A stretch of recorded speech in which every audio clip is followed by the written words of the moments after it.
Hösten är här i allra högsta grad.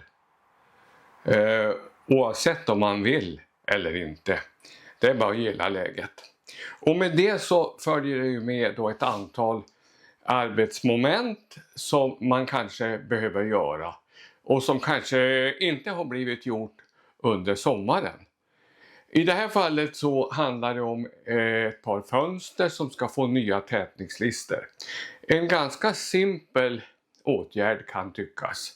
Men det finns också möjligheter att man gör lite fel när man just ska sätta in tätningslister. Så därför tänkte jag faktiskt gå igenom det noggrant. Hur man sätter in tätningslister på rätt sätt.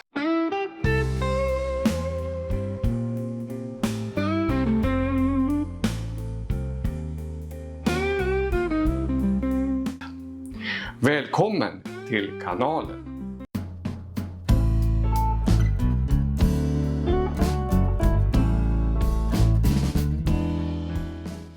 I det här fallet så använder jag tätningslister som har lång hållbarhet mot solljus och luftens ozon.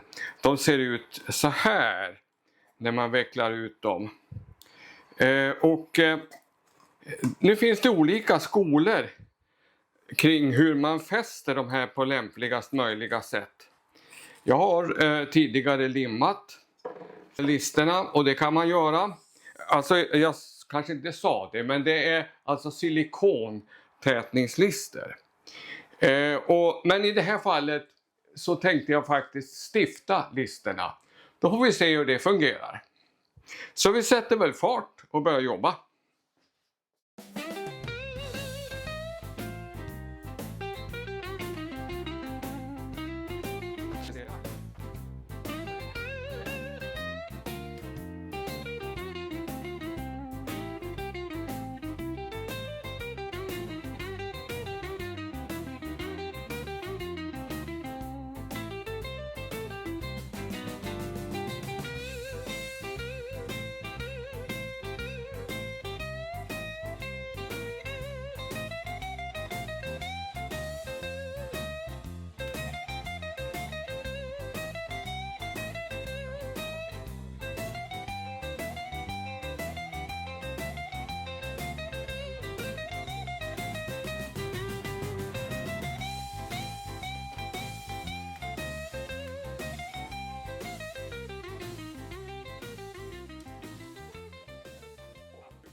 Sådär ja, nu är fönstret tätat och vi kan se fram emot vinter. Nåja, se fram emot. Men vi får väl lov att acceptera att vintern kommer.